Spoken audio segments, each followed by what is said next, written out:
नमस्कार, मैं डॉक्टर रोज़ी शाह। अपनी लास्ट क्लास में मैंने बीए पार्ट थर्ड के फर्स्ट पेपर में नया सामाजिक विचारक एंटोनियो ग्राम्शी शुरू किया था और उसके तहत मैं आपको एंटोनियो ग्राम्शी का चिंतन तथा समाजशास्त्रीय योगदान बता रही थी, जिसके अंतर्गत मैंने आपको आधिपत्य, बुद्धिजीवी तथा शिक्षा के संबंध में ग्राम्शी के विचारों को विस्तार से बताया था। आज उसी कड़ी को आगे बढ़ाते हुए मैं ग्राम्शी के समाजशास्त्रीय योगदान में राज्य एवं नागरिक समाज के बारे में पहले बताऊंगी, तत्पश्चात अन्य योगदानों की चर्चा करूंगी। ग्राम्शी का आधिपत्य सिद्धांत उनकी पूंजीवादी राजनीति की अवधारणा से संबंधित है। इस संदर्भ में वे राज्य को सरकार के संकीर्ण अर्थ से स्पष्ट करना उचित नहीं मानते और इसे स्पष्ट करने के लिए उन्होंने राज्य को राजनीतिक समाज तथा नागरिक समाज जैसे दो भागों में विभक्त किया। राजनीतिक समाज में उन्होंने सेना, पुलिस, कानूनी व्यवस्था, विभिन्न राजनीतिक संस्थाओं तथा संवैधानिक नियंत्रण को शामिल किया, जबकि नागरिक समाज से उनका तात्पर्य परिवार, शिक्षा व्यवस्था, श्रमिक संघों के रूप में उन निजी अथवा राज्य के क्षेत्र से भिन्न संगठनों से है जो राज्य तथा अर्थव्यवस्था के बीच मध्यस्थ के रूप में काम करते हैं। ग्राम्शी ने इस बात पर भी जोर दिया कि राजनीतिक समाज तथा नागरिक समाज का ये अंतर केवल अवधारणा संबंधी है। व्यवहारिक रूप से अक्सर एक में दूसरे की विशेषताओं का समावेश देखने को मिलता है। ग्राम्शी के अनुसार पूंजीवादी राज्य शासन के लिए जिस शक्ति का प्रयोग करता है, उसमें कुछ सीमा तक आम सहमति का भी समावेश होता है। इसके बाद भी राजनीतिक समाज का वास्तविक आधार शक्ति है, जबकि नागरिक समाज का मुख्य आधार पारस्परिक सहमति है। ग्राम्शी ने स्पष्ट किया कि आधुनिक पूंजीवाद में पूंजीपति वर्ग अपने आर्थिक नियंत्रण को राजनीतिक समाज से संबंधित श्रमिक संघों तथा विभिन्न राजनीतिक दलों की कुछ मांगों को पूरा करने हेतु ही बनाए रख सकता है और इसके लिए पूंजीपति वर्ग अपने तत्कालिक आर्थिक हितों तथा अपने प्रभुत्व की प्रकृति में कुछ परिवर्तन लाकर एक निष्क्रिय तरह की क्रांति लाने का प्रयत्न करने लगता है। ग्राम्शी ने बताया कि सुधारवाद तथा फासीवाद के रूप में विभिन्न आंदोलनों का व्यवस्थित प्रबंध इस दशा का उदाहरण है और उनकी इस बात से मैकियावेली भी सहमत है।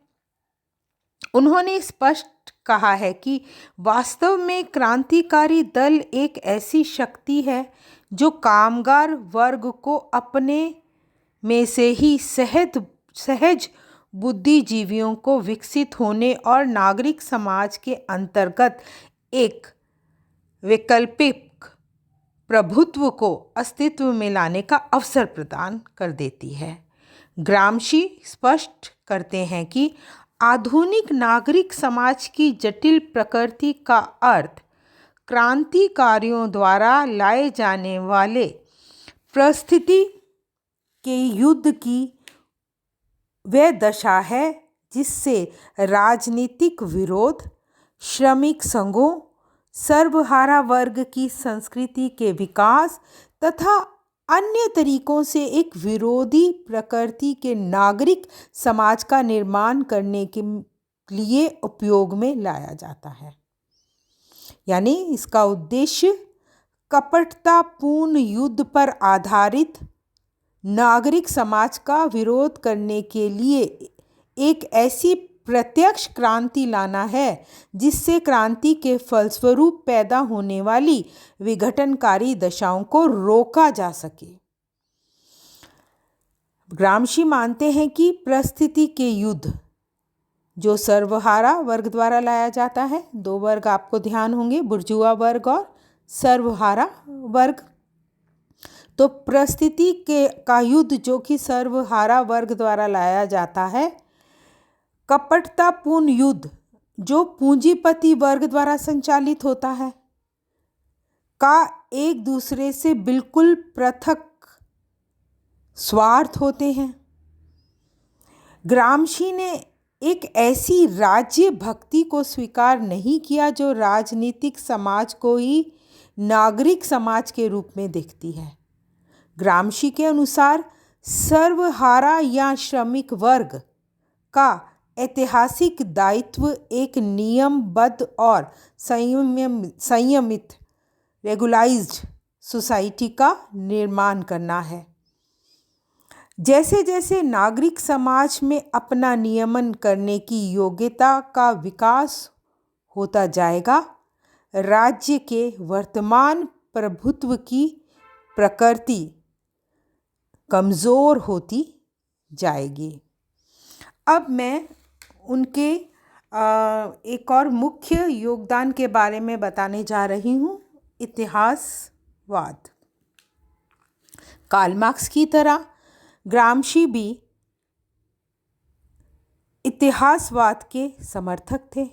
उनके अनुसार मानव की सभी क्रियाओं का अर्थ व्यक्ति की व्यवहारिक गतिविधियों तथा ऐतिहासिक सामाजिक प्रक्रियाओं के संबंध का परिणाम होता है।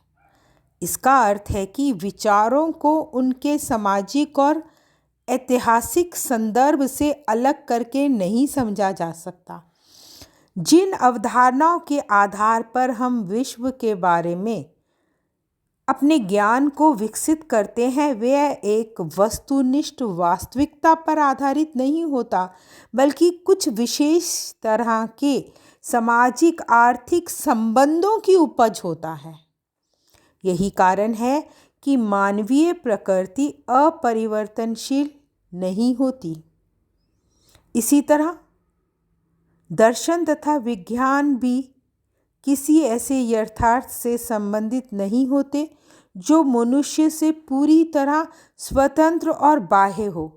इस प्रकार केवल उसी सिद्धांत को सही माना जा सकता है जो एक विशेष ऐतिहासिक परिस्थिति में कुछ दशाओं के वास्तविक विकास को अभिव्यक्त करता हो। मार्क्सवादियों का मानना है कि जो सत्य है वह सत्य ही रहता है। ये अधिक महत्वपूर्ण नहीं है कि सत्य को कब और कैसे जाना गया। इसी तरह वैज्ञानिक ज्ञान सत्य का वह रूप है जिसे दैनिक अनुभवों में मानव द्वारा ऐतिहासिक रूप से अनुभव किया जा रहा हो। इस दृष्टिकोण से कार्ल मार्क्स द्वारा प्रस्तुत इतिहास तथा आर्थिक संबंधों की व्याख्या भी समाज की अधोसंरचना के बारे में भ्रामक और काल्पनिक न होकर एक वैज्ञानिक सत्य है।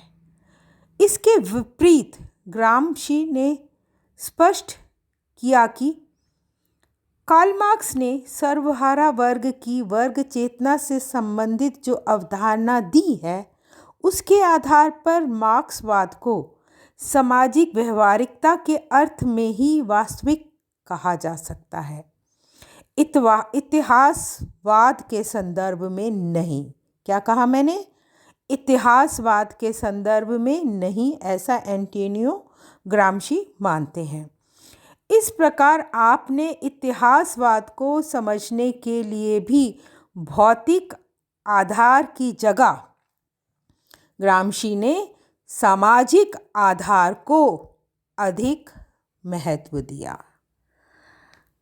आर्थिक निर्धारणवाद की समीक्षा। कारावास से पहले ग्रामशी द्वारा लिखित लेख दास कैपिटल के विरुद्ध क्रांति, ये लेख आपने लिखा था जब वह जेल में थे, में ग्रामशी ने लिखा है कि रूस में होने वाली अक्टूबर क्रांति ने इस विचार को नकार दिया कि उत्पादन की पूंजीवादी शक्तियों का पूर्ण विकास होने तक क्रांति के लिए प्रतीक्षा करनी होगी।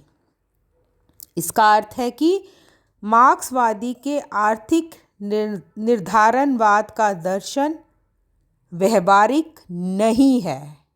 ऐसा कौन मानते हैं? ऐसा ग्रामशी ने माना। ग्रामशी के अनुसार आर्थिक परिवर्तन तथा सांस्कृतिक परिवर्तन दोनों ही एक आधारभूत ऐतिहासिक प्रक्रिया का परिणाम होता है तथा इनमें से किसी को दूसरे की तुलना में अधिक महत्वपूर्ण नहीं कहा जा सकता। कामगार आंदोलन के आरंभिक स्तर पर श्रमिकों का ये विश्वास बहुत प्रबल था कि कुछ ऐतिहासिक नियमों के कारण उन्हें सफलता ज़रूर मिलेगी। ग्रामशी के अनुसार ऐसा विश्वास समाज के एक शोषित वर्ग की कुछ ऐतिहासिक दशाओं का परिणाम था तथा इसीलिए ये विश्वास केवल कुछ रक्षात्मक क्रियाओं तक ही सीमित रहा। श्रमिक वर्ग में जब स्वयं निर्णय लेने और आगे बढ़ने की क्षमता पैदा हो जाती है तो ग्रामशी कहते हैं तब इस तरह के विश्वास उनकी शक्ति और विकास में बाधक बनने लगते हैं। वास्तव में मार्क्सवादी विचार प्रचलन के दर्शन पर आधारित है। इस कारण इनके द्वारा सामाजिक परिवर्तन के अभिकरणों को कुछ अनदेखे ऐतिहासिक नियमों के द्वारा स्पष्ट नहीं किया जा सकता।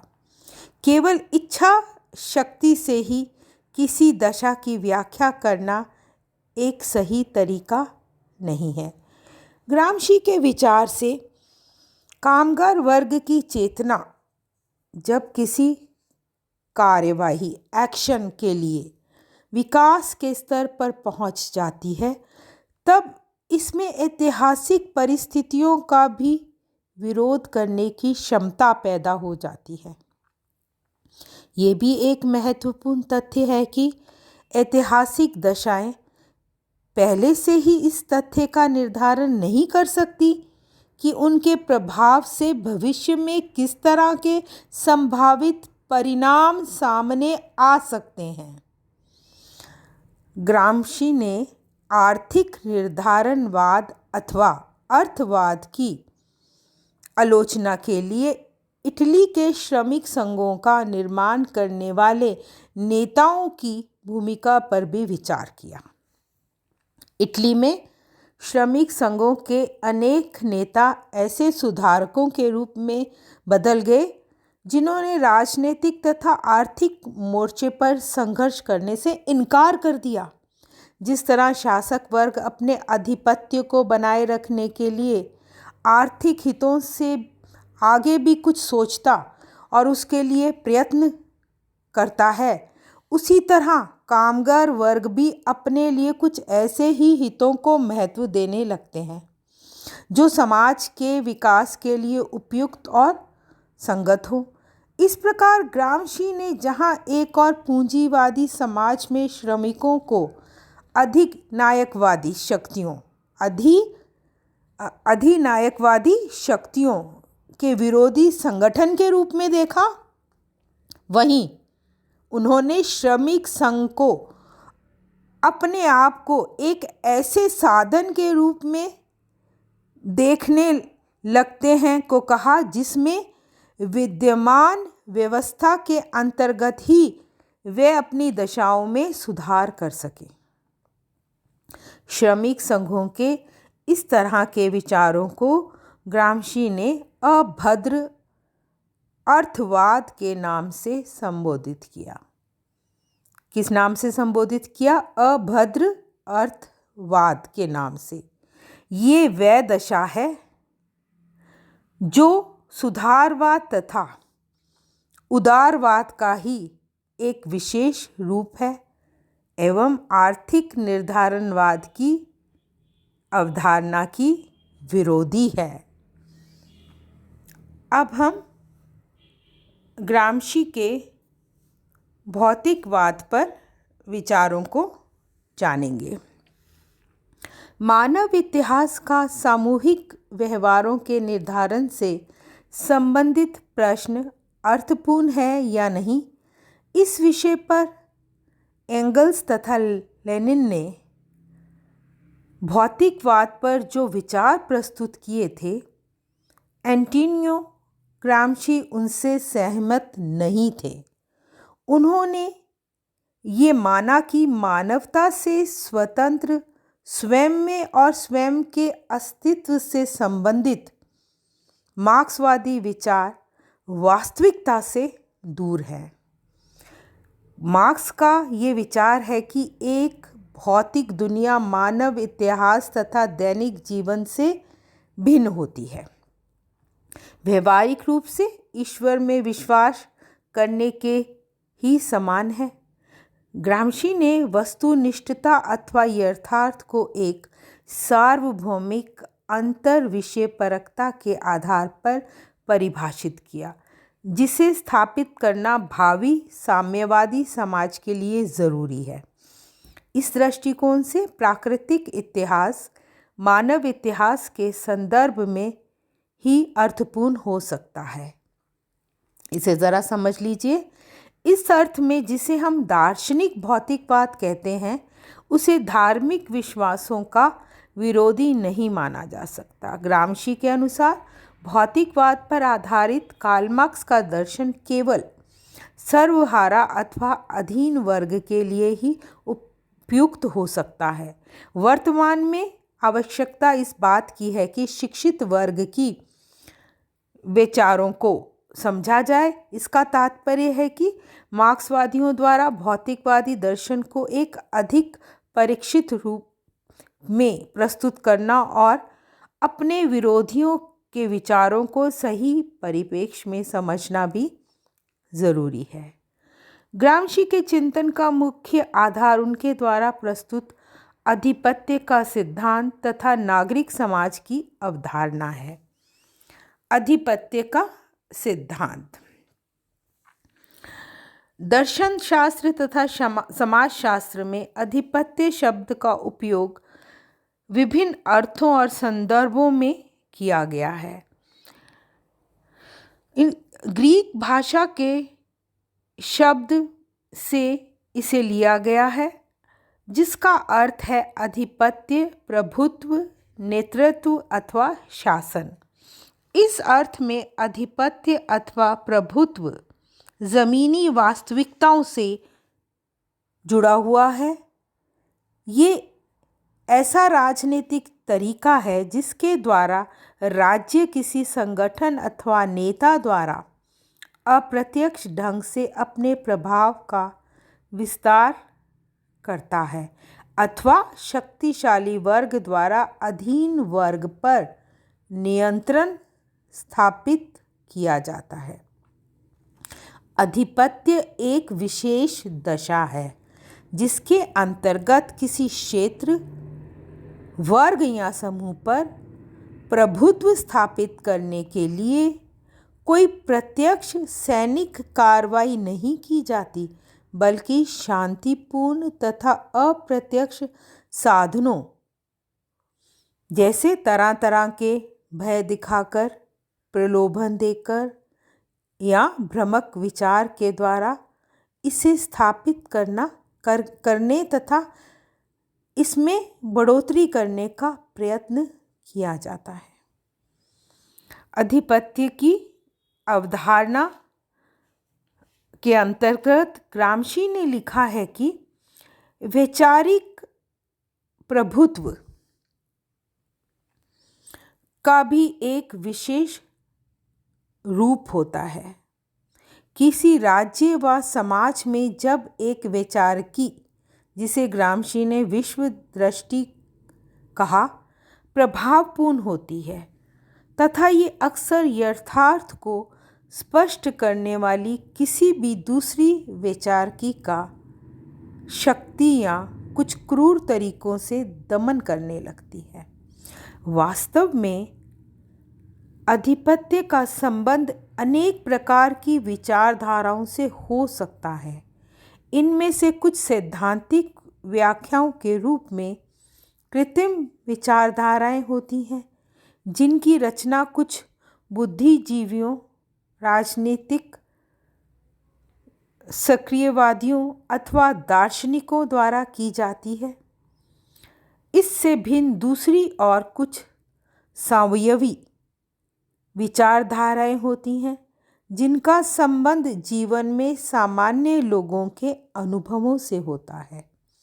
इस तरह की विचारधाराएं सांस्कृतिक आधार पर विभिन्न तथ्यों को देखने, उनमें विश्वास करने तथा ऐसी ही संस्थाओं से संबंधित होती हैं जो धर्म, शिक्षा तथा परिवार आदि से संबंधित विश्वासों को बनाए रखती हैं। इन विश्वासों और संस्थाओं के द्वारा समाज में उन नैतिक विश्वासों तथा व्यवहार के तरीकों को मान्यता दी जाती है जिन्हें अधिक सही, तर्कपूर्ण और नैतिक माना जाता है। समकालीन दशाओं में आधिपत्य की प्रकृति को स्पष्ट करने के लिए ग्रामशी ने दो तरह की संघर्षपूर्ण दशाओं के बीच भेद किया और उसे स्पष्ट किया। उन्होंने प्रतिष्ठा का युद्ध तथा कपटता का युद्ध नाम दिया। जो दो भेद उन्होंने बताए, उसे जो नाम दिया वो दिया प्रतिष्ठा का युद्ध तथा कपटता का युद्ध। प्रतिष्ठा का युद्ध एक बौद्धिक तथा सांस्कृतिक संघर्ष है जिसके द्वारा पूंजीवाद का विरोध करने वाले क्रांतिकारी लोग सर्वहारा वर्ग की संस्कृति का निर्माण करते हैं। इस संस्कृति के मूल्यों द्वारा बुर्जुआ यानी पूंजीपति वर्ग के सांस्कृतिक आधिपत्य का विरोध किया जाता है। सर्वहारा वर्ग की ये संस्कृति लोगों की वर्ग चेतना को बढ़ाती है, उन्हें क्रांतिकारी सिद्धांत तथा ऐतिहासिक विश्लेषण का बोध कराती है और इस प्रकार क्रांतिकारी संगठनों के पक्ष में प्रचार करती है। प्रतिष्ठा की इस लड़ाई को जीतने की दशा में समाजवादी नेतृत्व को वह राजनीतिक शक्ति और जनसाधारण का समर्थन मिल जाता है जिससे क्रांतिकारी समाजवाद के अनुरूप राजनीति की दिशा बदली जा सके। अब मैं आपको बताऊंगी कपटता का युद्ध।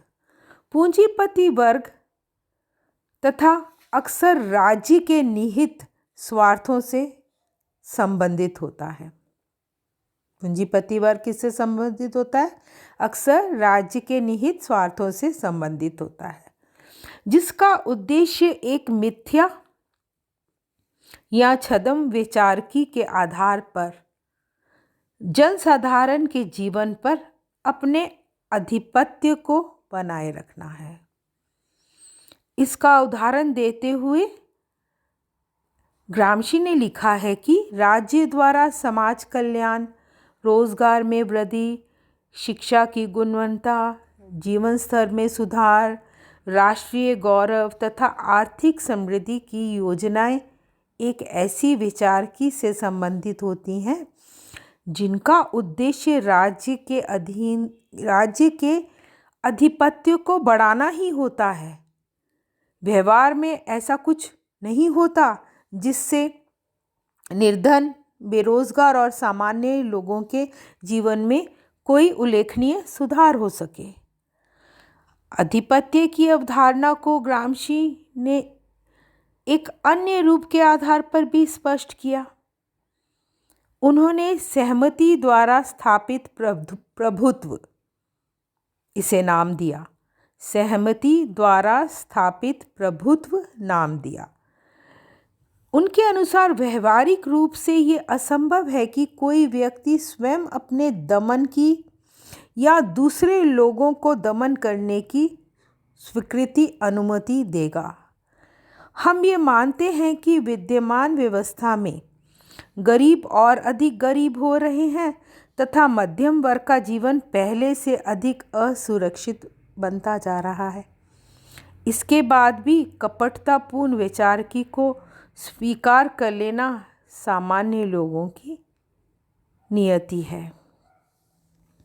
अब मैं आपको सांस्कृतिक आधिपत्य के बारे में बताने जा रही हूँ। कार्ल मार्क्स ने प्रभुत्व के जिस विचार का उपयोग आर्थिक वर्गों के संदर्भ में किया था, ग्राम्शी ने उसे सामाजिक वर्ग के संदर्भ में प्रयुक्त किया तथा कार्ल मार्क्स द्वारा प्रस्तुत आर्थिक प्रभुत्व की जगह सांस्कृतिक प्रभुत्व को अधिक महत्वपूर्ण माना। ग्राम्शी के अनुसार आधिपत्य का वास्तविक रूप सांस्कृतिक आधिपत्य से संबंधित है। उन्होंने स्पष्ट किया कि सांस्कृतिक आधिपत्य के रूप में शासक वर्ग द्वारा समाज में जिन सांस्कृतिक प्रतिमानों को लागू किया जाता है वे वास्तव में बुर्जुआ वर्ग के सांस्कृतिक आधिपत्य का ही प्रतिनिधित्व करते हैं। इस दशा में इन सांस्कृतिक प्रतिमानों को किसी भी तरह स्वाभाविक और अपरिहार्य नहीं माना जा सकता है। ग्राम्शी ने सांस्कृतिक आधिपत्य की अवधारणा से संबंधित एक अन्य पक्ष को भी स्पष्ट किया। उनके अनुसार किसी भी समाज में सांस्कृतिक आधिपत्य का रूप ना तो एक समान होता है और ना ही ये व्यवहार के प्रचलित तरीकों की बौद्धिक व्याख्या होती है। इसे मूल्यों की एकीकृत व्यवस्था भी नहीं कहा जा सकता। वास्तव में सांस्कृतिक आधिपत्य व स्तरीकृत सामाजिक संरचनाओं का एक संकुल है जिसके अंतर्गत प्रत्येक सामाजिक तथा आर्थिक वर्ग के कुछ विशेष सामाजिक उद्देश्यों तथा उन तर्कों का समावेश होता है जो एक वर्ग से संबंधित लोगों को विशेष ढंग से ऐसे व्यवहार करने की अनुमति देते हैं जो दूसरे वर्गों के सदस्यों के व्यवहारों से भिन्न होते हैं। इसके बाद भी इनके द्वारा समाज के विभिन्न वर्गों के बीच एक सह अस्तित्व